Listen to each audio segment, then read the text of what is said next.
Do you know what the Housewives are? Do you listen to podcasts about the Housewives? Like, it had to have been a minute to find this jury of people that just aren't tuned in, or at least Well, know. they'll start, when the trial starts. They'll start with voir dire, as you know, and jury selection, and I think you'll be surprised. Um, we sort of live in this hyper aware media world. I suppose it's a cocoon, a very large cocoon, but especially, every time I come out here to the West Coast where I am today, I'm made more aware of it. But I think if you take a step out into the suburbs, I mean, maybe not everybody is watching the Housewives of Beverly Hills on Bravo every night. And so, there are going to be guys who haven't seen it, who will sort of know about Tom Girardi. Everybody will know something about the Aaron Brockovich movie and the case that spawned it. Um, and it'll keep the jury's attention, I think, as the evidence is presented. So it's for justice, it's probably going to end up being a good thing, I think, because it'll captivate their attention. It won't just be a cut and dried, drawn out financial forensic case, like something that might be boring. I mean, this will be interesting at a lot of different junctures. That is true. And my audience did just gasp when you said that not everyone watches The Real Housewives of Beverly Hills every week. But yes, that is true. There are a lot of But in people. our world, they do, but there are some who don't. There are Shocking. some that don't. Yes.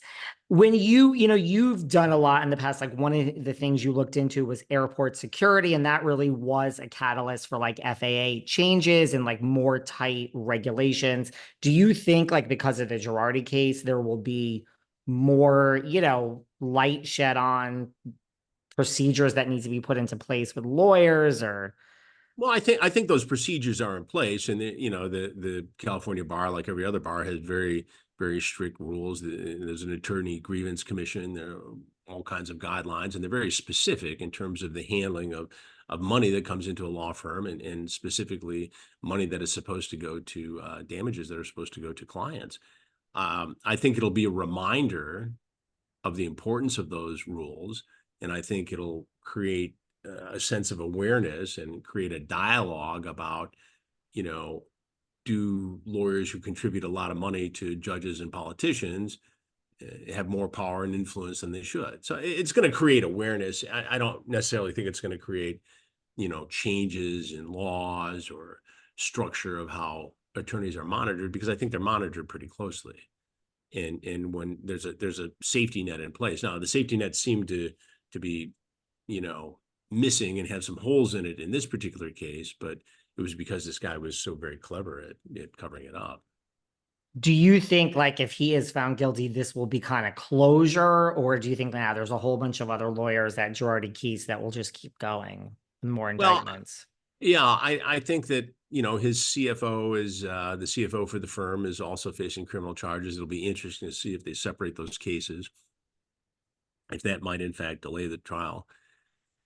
But I think closure for the victims will only come, when they get some financial settlement. And I don't know if we're going to see that or not.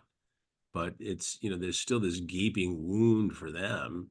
They've been victimized by the company and the diseases that they've suffered, the physical harm, and they're re-victimized by not getting their due settlement. So I think for them, there'll never be closure because they've been, taken advantage of at their most vulnerable moment.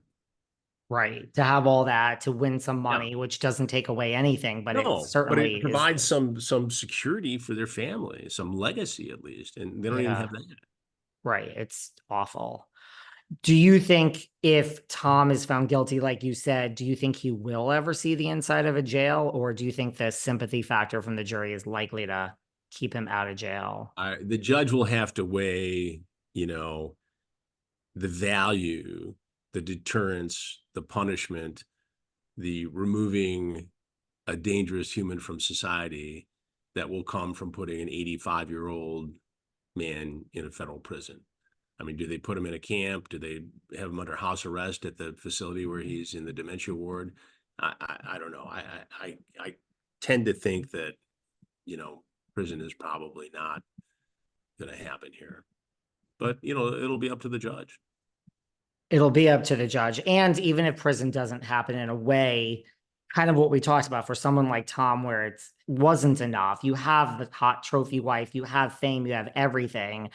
In a way, you could argue it does not take away from the victims, but that he is already in his own personal hell of a prison Well, because, I think you're right. I mean, let's just take the argument that he really is suffering some level of dementia, even though the judge has said he's capable of standing trial. It's still a far cry from what his life used to be, and it does represent some sort of justice and punishment as it stands. Uh, right. And if your whole thing was the trophy wife, the Jonathan Club, the private planes, you obviously care what people think about you. And now your entire legacy is it's shot. tarnished It's as gone the biggest criminal in in the legal. worst way it can happen for a lawyer of his fame. Right. So one could argue. As we wrap up, is there and you've covered so much in your career, is there like a something you would love to, you've done 9/11, and is there something you would love to look into and just kind of get under the hood of the car and kind of investigate? I'm curious about so much. It seems every day there's a new story that comes my way that I start to look into, and to me, there's no one topic or one area. It's just the continuation of this journey of discovery, and to be available, and that's what True Blue does for me. I mean, to have our own network, and again, we do stuff for Fox News and some other entities, and so we have a number of outlets, but to be able to be at a stage of my career where I can be virtually unlimited into my story selection, it's really a wonderful time. And so I keep taking on these, whether it's the true detective story we're working on in Louisiana, or whether it's the merchants of death, fentanyl dealers from other countries coming in here and exploiting our system. All those things are very important to me, and I remain very energetic. 42 years into this business, and very curious, and with a great deal of ability to look into these things. So to me, it's the best time in life, really. And to have your own network, right, and choose the Yeah, subject matters.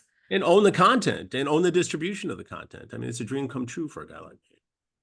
People don't realize that is the way of the future, right? Yeah, I get I calls think. to go on certain networks with this podcast, and I'm like, things are okay. And you should have called me the first day I started doing this. I would Yeah. have gladly taken it. But now I think it's people don't realize controlling the content is a Yeah, huge thing, the it's way a of the big deal. future. And also the ability to, look, I've done, 4-hour documentaries for different networks, and been the executive producer and one of the talents involved. And, you know, it takes a chunk out of your life to do something like that with the A meeting and the B meeting and the green light meeting. Now I make one phone call, right? And the crews are sent and we do it.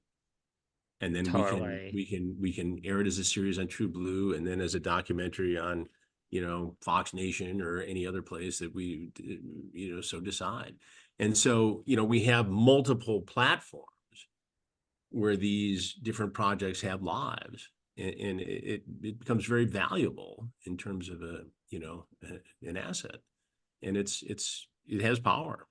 I agree with that. And last question, what do you think of, all the stuff like that Kim Kardashian has done in terms of, like people that are imprisoned where they shouldn't be? Like, is that really, like, is that really a epidemic? And is there really that many people? Well, I can't give you hard numbers. I know that we have a documentary in the works where, we sort of got tipped off to a case where somebody, might have been wrongfully convicted in a homicide case, and we had crews in there through the entire trial, the only ones there, and we'll break down that story in an upcoming documentary. I don't know if it's rampant. I know there are cases where it's happened, and I know when it does happen, it's very difficult to reverse, and there are innocent men and women in prison. And over the years, I've been fortunate enough to get one or two of them out after lengthy investigations. But it takes a lot, because once you're convicted, once you go away, the burden of proof shifts, and it's very difficult. But I've done some work with some of the various legal groups who work on some of these cases, and it's hard work. They look at a lot of cases, and it's often difficult because in some of the cases, the guy maybe didn't commit this crime, but he could have been dirtied up on some others. Right. So where is justice? And you shouldn't be convicted of a crime you didn't commit. Everybody can agree to that. And you shouldn't say, well, if he didn't do this, he did something else. That's wrong, right? But it becomes hard sometimes to garner empathy for somebody who's not a good guy, even though he was wrongfully convicted. Now you should, but sometimes those are hard stories to tell. So for people who dedicate themselves to telling those stories and righting those wrongs, I have a lot of respect for, because it's not easy work.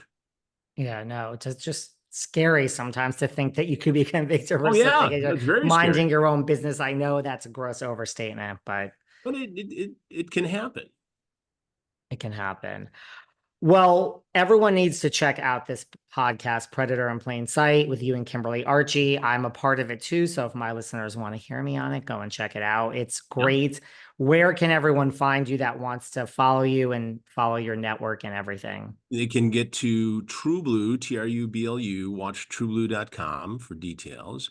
Predators I've Caught podcast, which along with Predator in Plain Sight, exposing Tom Girardi, those podcasts are on every single platform.